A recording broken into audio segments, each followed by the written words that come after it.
राधे राधे सभी को। तो दोस्तों, अपने साइकोलॉजी में कर रहे थे बाल विकास टॉपिक, और इससे पहले जितनी भी क्लासें अपलोड की है वो आप लोग पहले जरूर देखना। तो अपने बाल विकास की क्लासें चल रही है, और इससे पहले वाली क्लास में अपनों ने मनोसामाजिक विकास का सिद्धांत भी किया था, जो काफ़ी इम्पोर्टेंट है, जिसके प्रवर्तक ध्यान रखना। इरिक्शन या एरिक्शन कुछ भी नाम आ सकता है, वो आप देखना, वहाँ से क्वेश्चन बनते हैं, क्योंकि उस सिद्धांत से क्वेश्चन बने हुए हैं, इसलिए आप उसको भी थोड़ा सा देखना अच्छे से। उसके बाद में मैंने उसी क्लास में कि बालक में जो संवेगात्मक विकास है उसके बारे में बताया था, आपको अच्छे से परिभाषाएं बताई थी, और संवेग के जो प्रकार है उनको भी करवाया था मैंने, कि सकारात्मक संवेग और नकारात्मक संवेग। जो सकारात्मक होते हैं वो सुखकारी होते हैं, जैसे प्रेम हो गया, आनंद, स्नेह, ये सारे। और नकारात्मक जो नेगेटिव होते हैं वो कष्टकारी, दुखदायी होते हैं, जैसे भय, क्रोध, चिंता। इन सब मैंने बताया था। इसके बाद में मैंने संवेग के तत्व भी बताए थे, जो कि एक दैहिक तत्व होता है, संज्ञानात्मक तत्व होता है और व्यवहारात्मक तत्व होता है। तो आप पहले वाली क्लास देखना। इसके बाद में अपने करते हैं कि मूल प्रवृत्ति है, इसका संवेग से क्या संबंध है। देखो, संवेग, अब संवेग जो है ना, इसके तुरंत बाद में होने वाली जो क्रिया होती है ना, वो मूल प्रवृत्ति कहलाती है। जैसे अब संवेग है, भय है, भय के कारण बंदा पलायन कर जाता है, डर के कारण, है ना। तो देखो, संवेग के तुरंत बाद में होने वाली क्रिया ही मूल प्रवृत्ति कहलाती है। बाकी मैंने एक पहले जिस क्लास में मूल प्रवृत्ति के बारे में आया उसमें मैंने संवेग और मूल प्रवृत्तियों को अच्छे से समझा रखा है, अर्थात पहले संवेग बाद में मूल प्रवृत्ति होती है। तो आपको पता है सबसे पहले संवेग होगा, जैसे कि अब आप ऐसे जिक्र, भूख, भूख संवेग है, तो मूल प्रवृत्ति होगी वो क्या होगी, भोजनान्वेषण होगी। अब आपको यहाँ पर जो ध्यान रखना है, मोस्ट इंपॉर्टेंट, मूल प्रवृत्ति के जन्मदाता ध्यान रखना है। कौन है? William McDougall. मूल प्रवृत्ति के जन्मदाता कौन है? मैकडूगल। अब देखो, प्रसिद्ध मनोवैज्ञानिक विलियम जो मैकडूगल और जो गिलफोर्ड है, इन्होंने सबसे ज्यादा सर्वाधिक महत्वपूर्ण कौन से संवेग को बताया है? भय संवेग को बताया। किन्होंने ध्यान रखना, जो डर है, जो भय संवेग है, इसको देखो, विलियम मैकडूगल और गिलफोर्ड, इन दोनों ने सबसे ज्यादा इंपॉर्टेंट माना है भय संवेग को। ये ध्यान रखना है, बन सकता है, इंपॉर्टेंट क्वेश्चन है कि विलियम मैकडूगल और गिलफोर्ड ने सबसे ज्यादा महत्वपूर्ण कौन से संवेग को माना है। क्वेश्चन आ जाए तो भय को। और एक बालक में कुल 14 संवेग बताए गए हैं। तो ये मैंने वैसे आपको, जहां मैंने संवेग करवाए हैं, जिनकी मूल प्रवृत्तियां, इनके बारे में बहुत अच्छे से मैंने डीपली समझाया हुआ है। तो यहाँ पर बस मैंने 14 संवेग लिखे हैं, एक बार आप देख लो कि जो भय संवेग है, इसकी मूल प्रवृत्ति पलायन, वात्सल्य की, संतान कामना, आत्महीनता की, दैन्य, भूख की, भोजनान्वेषण, और घृणा की निवृत्ति, आत्माभिमान की, आत्मगौरव, आश्चर्य की, जिज्ञासा, क्रोध हो तो युत्सा, और अधिकार का संग्रहण, और आमोद का हास्य, कृति भाव का रचनात्मक, कामुकता की मूल प्रवृत्ति क्या होती है? कामुकता जो संवेग है, इसकी कामवृत्ति, और संवेग जो एकांकीपन है, इसकी मूल प्रवृत्ति सामूहिकता, और कष्ट जो करुणा है, इसकी संवेदना शरणागति। तो यहाँ पर मैंने फिर से दोबारा लिखे है 14 संवेग, एक बार देख लो। जैसे ही भय का संवेग उत्पन्न होता है, मान लो आप ऐसे सोचो कि दो दोस्त है, वो जंगल में मान लो घूमने जाते हैं, अचानक से उनके सामने अगर सांप आ गया, ऐसे देखो, तो उनको देख करके वो भाग जाते हैं। तो ये क्रिया जो संवेग भय है ना, ये संवेग है, और जो भाग्य है, वहां से पलायन किया है, भाग जाते हैं, डर जो उसमें उत्पन्न होता है, तो वो पलायन होता है, वहां से भाग जाना। ऐसे ही मैंने सारी आपको समझा रखी है। जैसे कि मोस्ट इंपोर्टेंट, जैसे क्रोध भी है, क्रोध संवेग है। अगर संवेग जो क्रोध उत्पन्न होता है, तो युत्सा मूल प्रवृत्ति है, जो युत्सा होती है। कौन सी? अब आप ऐसे लो, चाहे दो भाई ले लो, चाहे दो दोस्त ले लो, साथ में रहते हैं मान लो, और एक भाई दूसरे भाई का अगर कोई सामान तोड़ देता है, तोड़ फोड़ कर देता है, उसका नुकसान करता है, तो भाई दूसरे भाई को क्रोध आएगा ना। अगर छोटे भाई ने बड़े भाई का तोड़ दिया तो उस भाई को क्रोध आएगा। क्रोध क्या है? वो संवेग है, और जो मूल प्रवृत्ति है वो युत्सा है। अब देखो, यहाँ पर प्रसिद्ध एक मनोवैज्ञानिक है ब्रिजेज, इनके अनुसार देखो बालक का जो संवेगात्मक विकास है वो देखो। ब्रिजेज के अनुसार बालक का संवेगात्मक विकास है वो कैसे, कि जन्म के समय, ये कहते हैं ब्रिजेज कि उत्तेजना होती है। जन्म के समय क्या होती है? उसमें उत्तेजना। और 3 माह का बालक होता है, 3 माह में कौन सा संवेग उत्पन्न होता है? उत्तेजना, आनंद, कष्ट। ठीक है, तो अब इनको भी अच्छे से एक बार देख लेना।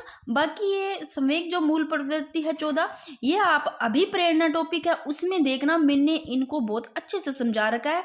अभिप्रेरणा टॉपिक में जो सिद्धांत करवाए हैं उसमें मैंने सारे करवा रखे हैं। और 6 माह के बालक में कौन सा संवेग उत्पन्न होता है? कौन से संवेग का विकास होता है? उत्तेजना। देखो उत्तेजना जन्म के समय में हो रही है, उत्तेजना यहाँ सभी में हो रही है, उत्तेजना हो रही है जन्म के समय तो ओनली उत्तेजना। 3 माह में उत्तेजना, 7 में आनंद और कष्ट दोनों चलेंगे। 6 माह में उत्तेजना तो चलेगा, आनंद, प्रेम और भय, घृणा, क्रोध ये सब आ जाएंगे। और जब 18 माह का हो जाएगा तो उत्तेजना, आनंद, कष्ट, भय, घृणा, क्रोध यहाँ तक हो रहा है। फिर प्रेम, उल्लास और ईर्ष्या, नफरत, जो किसी से ईर्ष्या करते हैं वो भी यहाँ 18 माह वाले में उत्पन्न हो जाएगी। परंतु 6 माह के बच्चे में ये ईर्ष्या नहीं होती है, 18 माह वाले में ये भी उत्पन्न हो जाती है। फिर 24 माह में उत्तेजना, आनंद, कष्ट, भय, घृणा, क्रोध, प्रेम, उल्लास, ईर्ष्या हो रही है, परंतु हर्ष भी यहाँ पर उत्पन्न हो जाता है। ये बिरजेस के अनुसार है बालक का जो संवेगात्मक विकास है, इसको भी देख लेना थोड़ा सा। ये थोड़ी सी 2 परिभाषाएं जो बिरजेस के इंपॉर्टेंट है, थोड़ा देखो कि जन्म के समय केवल उत्तेजना उत्पन्न होती है। ये कहते हैं बिरजेस की जन्म के समय ओनली उत्तेजना होती है और 2 वर्ष तक सभी संवेगों का विकास। जब 2 साल का बालक हो जाता है तो सारे संवेग है उनका विकास उत्पन्न हो जाता है, विकास। और वॉटसन के अनुसार देखो नवजात शिशु में ना, नवजात शिशु में भय, स्नेह, क्रोध संवेग होते हैं।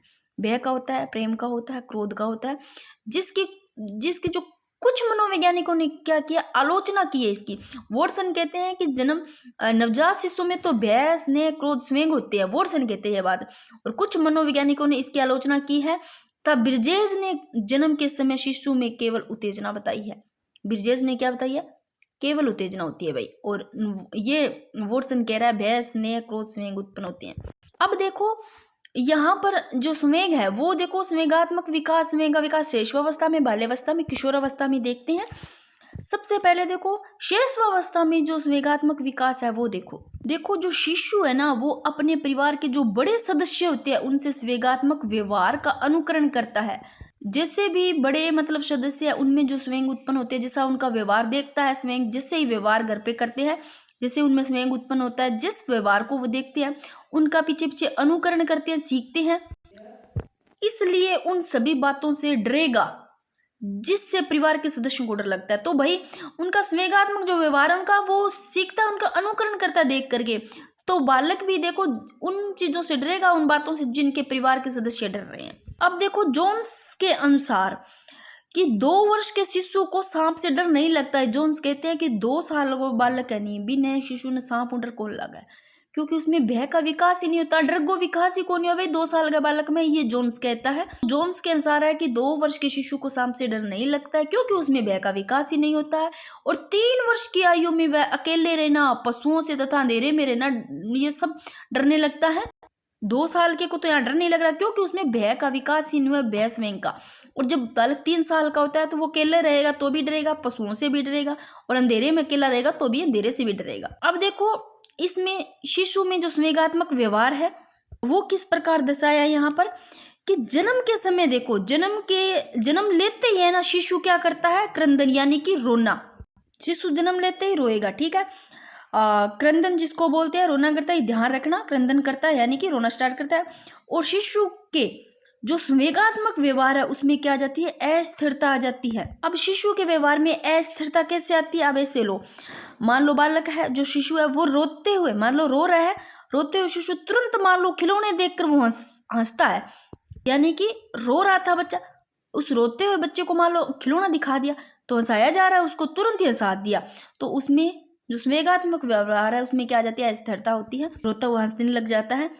अब देखो शिशु के संवेग अस्पष्टता से स्पष्टता की ओर बढ़ते हैं, यानी कि जो शिशु है सबसे पहले आप ऐसे लोग वो मान लो रोया है, रो करके वो मान लो नाराजगी प्रकट कर रहा है, नाराज हो रहा है, तो बड़ा होगा, बड़ा होकर वो रूठेगा, और रूठेगा जिसे बात ना करेगा, क्रोध भी करेगा, मतलब ऐसे दिखाया गया कि मैं खुश नहीं हूँ, मतलब जैसे अप्रसन्न है, इस प्रकार प्रकट करता है। तो देखो विकास के संवेग है वो पहले अस्पष्टता से स्पष्टता की ओर बढ़ते हैं। और तीसरे वर्ष में देखो 3 साल का, तीसरे वर्ष में मित्रों के प्रति स्नेह का संवेग विकसित हो जाता है। तीसरे साल में जो उनके दोस्त है उनके प्रति प्यार, अपने प्रेम का, स्नेह का संवेग विकसित हो जाता है। और कठोर दंड और कड़े अनुशासन से शिशु में संवेग का संतुलन बिगड़ जाता है। तो अब शैशवावस्था में जो संवेगात्मक विकास है इसको मैंने करवा दिया, अच्छे से देखना कि शिशु अपने जो बड़े सदस्य हैं उनका क्या है, संवेगात्मक व्यवहार का अनुकरण करता है, पीछे पीछे सीखता है। अगर माता पिता डरते हैं तो वो भी उन चीज़ों से डरता है। और जोन्स कहते हैं कि 2 वर्ष को बालक, अभी मैं कोई भी डर, मतलब जो डर वाला संवेग है वो विकसित नहीं होता है, क्योंकि सांप से नहीं डरता है, क्योंकि वो डर भय का जो है, सॉरी भय का वो डर का है जो ये विकसित ही नहीं हुआ संवेग। और 3 साल को बालक है वो के भी डर लाग जाए, ठीक है ना। ये थोड़ी सी मैंने बताया कि जन्म के समय क्रंदन करता है और शिशु के संवेगात्मक व्यवहार में अस्थिरता होती है।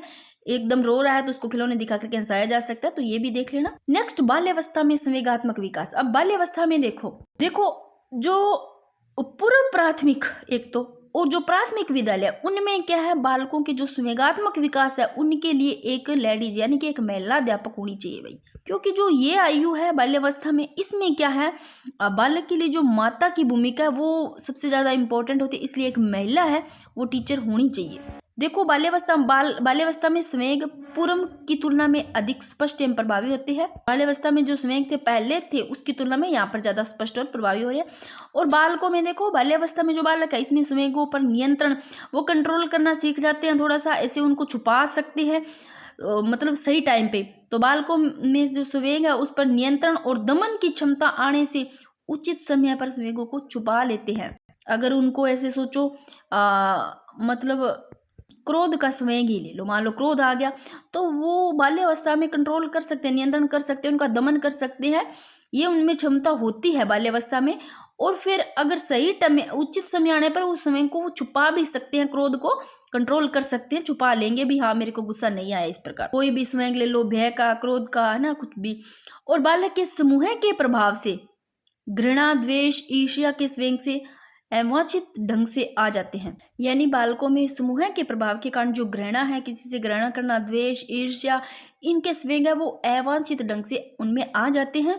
और इसी बाल्यावस्था में अगर बात करें तो जो समलिंगीय प्रेम होता है या टोली के प्रति जो प्रेम होता है, जो जैसे कि समूह में रहते हैं अपने दोस्तों के साथ, और मतलब हर्ष के साथ साथ जैसे डर आ गया, क्रोध, ये सारे संवेग है जैसी स्थिति जैसी कंडीशन होती है उनके अनुसार प्रकट हो जाते हैं।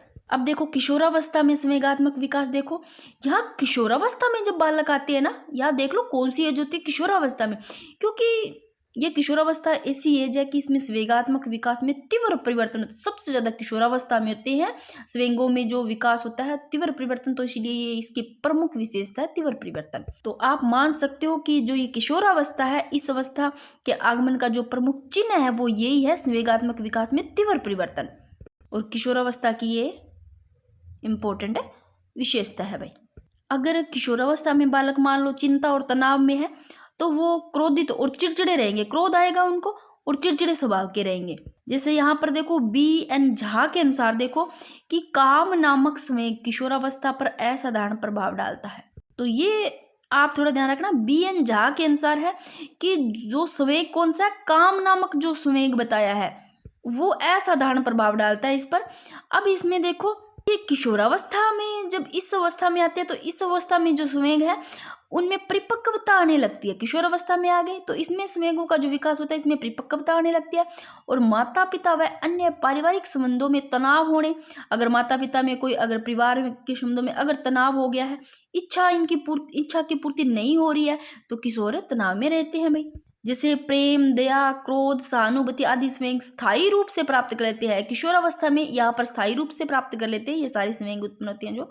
और किशोरावस्था में काम भावना पुनः तीव्र हो जाती है, काम की जो भावना, और विषम लिंगी विपरीत है उसके प्रति प्रेम का विकास होता है।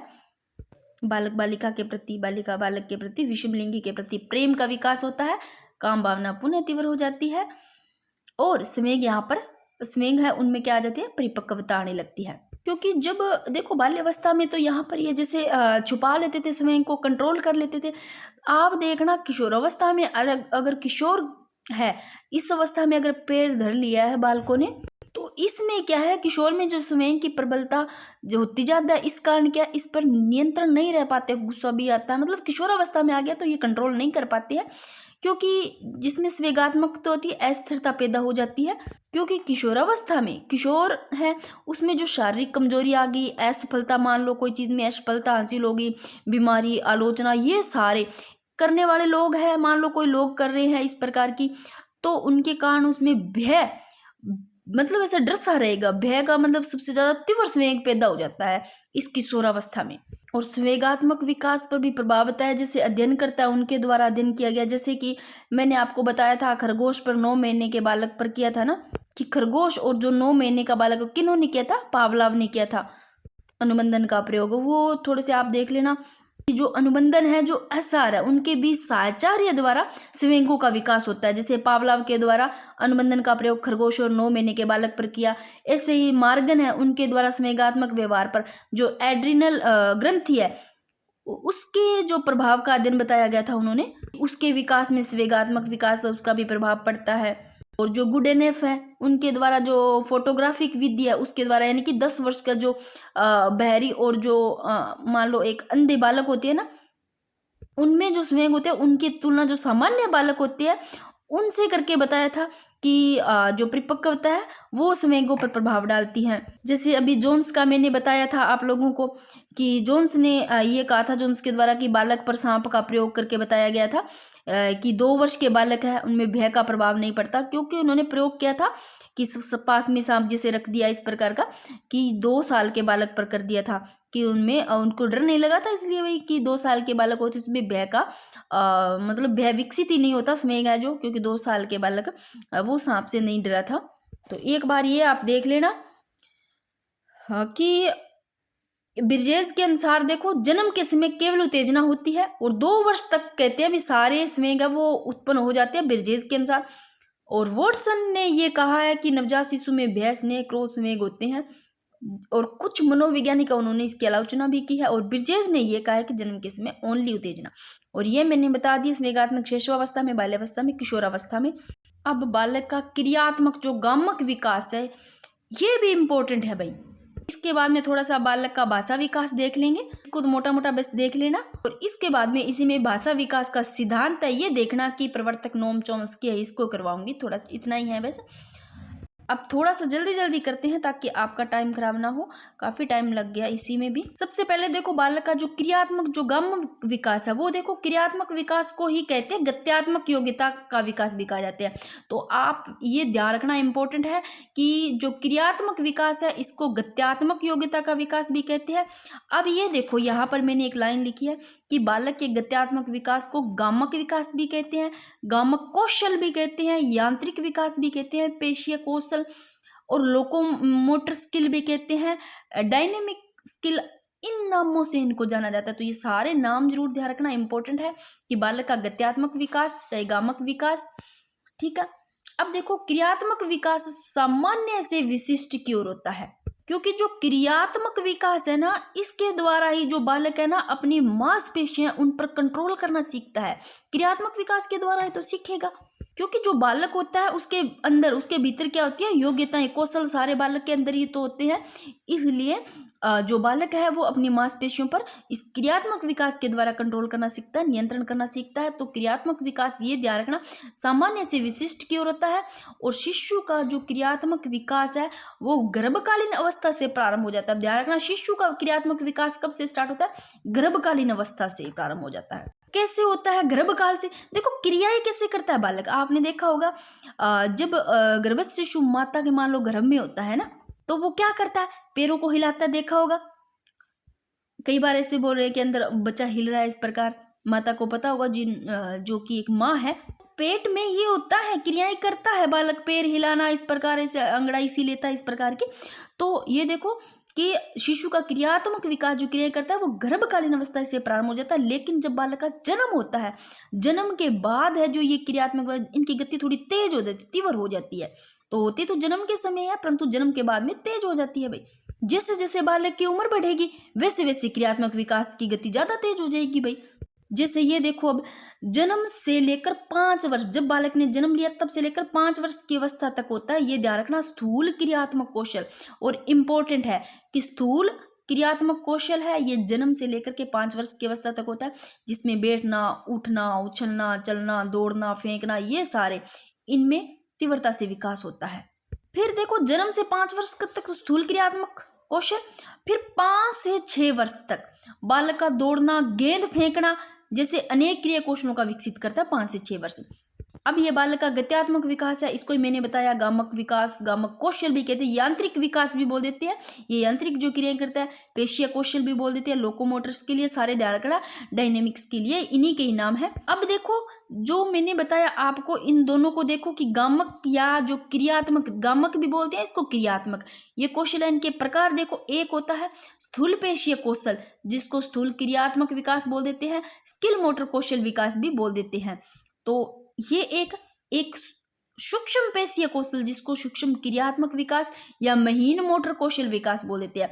अब इनमें देखो जो पहला है स्थूल पेशीय कौशल या स्थूल क्रियात्मक विकास है, इसमें क्या होता है, जो स्थूल पेशीय कौशल है, जो स्थूल क्रियात्मक विकास भी बोल देते हैं, इसको स्किल मोटर कौशल विकास भी बोल देते हैं, नाम ध्यान रखना। इसमें क्या होता है, पूरा शरीर है, जो संपूर्ण शरीर अथवा जो बड़ी मांसपेशियां हैं वो सक्रिय होती है। स्थूल पेशियां में तो बड़ी मांसपेशियां सक्रिय होती है, यानी कि पूरा शरीर, और जो सूक्ष्म पेशी है इसमें छोटी मांसपेशियां सक्रिय होती है, सूक्ष्म और स्थूल में बड़ी। ठीक है, क्योंकि इसमें देखो स्थूल पेशियों में बड़ी मांसपेशियां सक्रिय होती है, पूरा शरीर, तो इसमें हाथ पांव हो गया, हाथ पांव, धड़, घुटने आदि, इन पर नियंत्रण और समन्वय स्थापित किया जाता है, इन सभी पर, जैसे लुढ़कना, खिसकना, घुटनों के बल चलना, गेंद फेंकना, पकड़ना, इसको गेंद को फेंकना पकड़ना, सीढ़ियां चढ़ना, तैरना, उछलना, कूदना, दौड़ना, ये सारे आ जाते हैं। बैठना, साइकिल चलाना, नृत्य करना, तो नृत्य कर रहे हैं तो पूरी बॉडी यानी कि संपूर्ण शरीर, साइकिल चला रहा है, उछल रहा है, घुटनों के बल चल रहा है, तो पूरे शरीर का हो रहा है ना, बड़ी मांसपेशियां सक्रिय हो रही है, यह स्थूल पेशी है कौशल।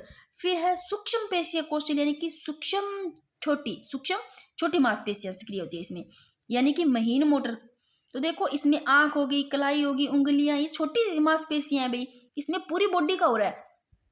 इसमें आंख, कलाई, उंगलियां, इनके विकास आदि पर नियंत्रण और समन्वय स्थापित करना, जैसे कि देखो खाना पीना, लिखना, टाइपिंग करना, ऐसे बालों की जैसे कंघी कर रहे हैं, और ब्लॉक बिल्डिंग, और सूजलेस बांधना, जैसे कि सूज के जैसे फीते वगैरह बांधेगा, टाई की जैसे गांठ बांधना, इसके अलावा जैसे सुई में धागा नहीं पिरोते अपने, वो हो गया, वस्त्र पहनना, ये सारे इसमें आ जाते हैं सूक्ष्म पेशियों में।